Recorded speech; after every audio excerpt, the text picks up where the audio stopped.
4 चीज़ें जो आपको हमेशा देखना चाहिए किसी भी ट्रेड में एंटर होने के पहले। जब भी हम लाइव मार्केट में ट्रेड लेने जाते हैं तो हम कंफ्यूज हो जाते हैं। हम अनस्ट्रक्चर्ड वे में बहुत सी चीज़ों को देखने लगते हैं, like support resistance, trend line, indicator, option chain, open interest analysis और भी बहुत सी चीज़ों को हम देखते हैं और कंफ्यूज हो जाते हैं। तो इसीलिए आज के वीडियो में मैं आपको 5 चीज़ें स्ट्रक्चर्ड वे में बताऊंगा जिसे आपको ऑलवेज देखना है किसी भी ट्रेड में एंटर होने के पहले। सो वीडियो को शुरू करते हैं इंट्रो के साथ।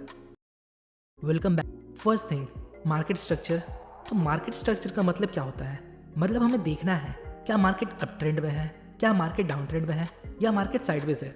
और हमें ये सिर्फ करंट टाइम फ्रेम पर नहीं देखना, हम जिस टाइम फ्रेम में ट्रेड कर रहे हैं हमें उससे एक टाइम फ्रेम ऊपर भी देखना है कि बड़ा टाइम फ्रेम हमें क्या बताता है।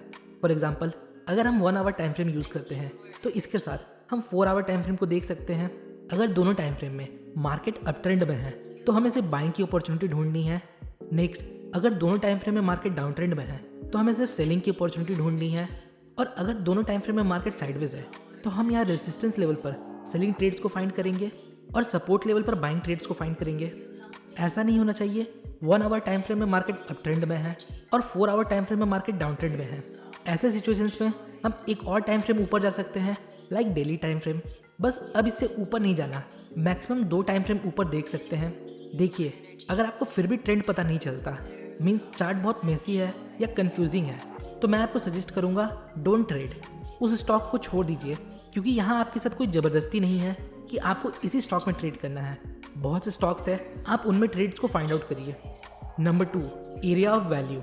नाउ, जब हम ट्रेंड को आइडेंटिफाई कर लेते हैं तो हमें वैल्यू एरिया को आइडेंटिफाई करना होता है। ऐसा तो नहीं होता हमने ट्रेंड को आइडेंटिफाई कर लिया, अब प्राइस जहाँ भी है हम वहीं ट्रेड ले लें, ऐसा तो नहीं होता। So area of value support and resistance हो सकता है। फॉर एग्जाम्पल, अगर मार्केट अप ट्रेंड में है तो हम प्राइस का प्रीवियस की लेवल पर आने का वेट कर सकते हैं, जो ब्रेकआउट के बाद सपोर्ट बन गया है। हम वेट कर सकते हैं प्राइस का किसी स्पेसिफिक मूविंग एवरेज पर रिटेस्ट करने का, या हम वेट कर सकते हैं प्राइस का ट्रेंड लाइन को अप्रोच करने का। और भी चीज़ें हैं जो एरिया ऑफ वैल्यू हो सकता है, like supply and demand zone, pivot points etcetera. इसका मतलब हमें बेस्ट प्राइस का वेट करना चाहिए, मतलब जब प्राइस अपने वैल्यू एरिया को अप्रोच करे। सो हमारा थर्ड पॉइंट है एंट्री ट्रिगर। नाउ, जब प्राइस एरिया ऑफ वैल्यू को अप्रोच करता है तब भी हमें इमीडिएटली कोई ट्रेड नहीं लेना। हमें इस वैल्यू एरिया में कुछ साइन ऐसे मिलने चाहिए जो हमें ये इंडिकेट करे हम जो ट्रेड लेने वाले हैं वो हमारे फेवर में हो सकता है। तो एंट्री ट्रिगर सिंपली कोई कैंडलस्टिक पैटर्न हो सकता है, लाइक अगर प्राइस सपोर्ट लेवल पर है तो यहाँ कोई बुलिश कैंडलस्टिक पैटर्न बने, लाइक हैमर, बुलिश सिंगलफिंग एटसेट्रा। या फिर कोई स्पेसिफिक ट्रेडिंग स्ट्रैटेजी हो सकता है जिसमें हम इंडिकेटर का कंफर्मेशन ले सकते हैं, like RSI, MACD, stochastic etcetera. या हम कॉन्फ्लुएंस के बेस पर ट्रेड ले सकते हैं।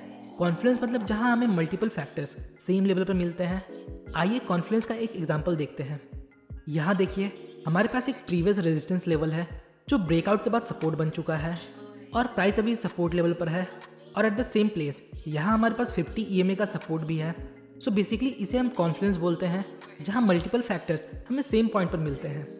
यहाँ हम फिबोनाची रिट्रेसमेंट का भी यूज़ कर सकते हैं कॉन्फ्लुएंस के रूप में, जिसमें हम 50% लेवल और 61.8% लेवल को ऑब्जर्व करते हैं। और यहाँ कॉन्फ्लुएंस के रूप में हम कैंडलस्टिक पैटर्न को भी कंसिडर करते हैं। तो जब 3 से 4 फैक्टर हमें सेम पॉइंट पर सेम सिग्नल देते हैं तो हमारे विनिंग के चांसेस इंक्रीज हो जाते हैं। सो जब हमारे पास वैलिड एंट्री ट्रिगर होता है ट्रेड इनिशिएट करने के लिए, तो हमारा अगला स्टेप सामने आता है, वो है एग्जिट। तो इसे हम 2 पार्ट में डिवाइड कर सकते हैं। पहला, when to exit if wrong, मतलब अगर ट्रेड हमारे अगेंस्ट होता है तो हमारा स्टॉप लॉस कहाँ होना चाहिए। दूसरा, when to exit if right, मतलब अगर ट्रेड हमारे फेवर में होता है तो हमें प्रॉफिट कहाँ बुक करना चाहिए। तो पहले डिस्कस करते हैं स्टॉप लॉस को। सो हमारा स्टॉप लॉस ऐसे जगह पर होना चाहिए अगर प्राइस उस लेवल को अप्रोच करे तो हमारा ट्रेड सेटअप इनवैलिड हो जाए। फॉर एग्जाम्पल, हम अप ट्रेंड के दौरान सपोर्ट लेवल पर बाई करते हैं तो क्लियरली यहाँ हमारा स्टॉप लॉस इस सपोर्ट लेवल के नीचे होगा, क्योंकि अगर प्राइस सपोर्ट लेवल को ब्रेक करता है इसका मतलब अब प्राइस इस सपोर्ट लेवल को रिस्पेक्ट नहीं कर रहा, प्राइस इससे भी नीचे जा सकता है। सिंपली जब प्राइस आपके ट्रेडिंग सेटअप को इनवैलिड बना दे वहाँ आपको एग्जिट होना है। देखिए, ट्रेडिंग में प्रॉफिट करना ज़्यादा इंपॉर्टेंट बात नहीं है, ट्रेडिंग में रिस्क मैनेजमेंट सबसे इंपॉर्टेंट बात है कि कैसे आप अपने रिस्क को मैनेज करते हो। तो यूट्यूब पे आपको रिस्क मैनेजमेंट के ऊपर बहुत से वीडियो मिल जाएंगे, आप उन वीडियोज़ को देखिए और अपने ट्रेडिंग को इम्प्रूव करिए। नाउ अब बात करते हैं, अगर हम सही हैं तो हमारा प्रॉफिट टारगेट क्या होना चाहिए। अब देखिए, according to different strategies and pattern profit target different हो सकता है, पर इनके साथ हमें मार्केट स्ट्रक्चर को भी देखना होता है। अगर मार्केट स्ट्रॉन्ग ट्रेंड में है तो हम स्टॉप लॉस को ट्रेल कर सकते हैं और ट्रेंड को एंजॉय कर सकते हैं। पर अगर मार्केट रेंज में है, लेट्स सपोज हमने सपोर्ट पर बाय किया, तो प्राइस के रेजिस्टेंस लेवल तक पहुंचने के पहले हमें एग्जिट होना है। और अगर हम ट्रेंडिंग मार्केट में भी ट्रेड लेते हैं तो हमें बड़े टाइम फ्रेम में देखना होता है कि कहीं यहाँ कोई की लेवल तो नहीं है, क्योंकि बड़े टाइम फ्रेम का की लेवल छोटे टाइम फ्रेम में हर्डल्स या रुकावट का काम करता है। सो यही कुछ बेसिक चीज़ें हैं जो आपको हमेशा ट्रेड लेने के पहले देखना चाहिए। सो होपफुली गाइस आपको इस वीडियो से थोड़ी इन्फॉर्मेशन मिली होगी। अगर आपको वीडियो इन्फॉर्मेटिव लगी तो वीडियो को लाइक और चैनल को सब्सक्राइब जरूर करें। मिलते हैं नेक्स्ट वीडियो में, तब तक के लिए बेस्ट ऑफ लक।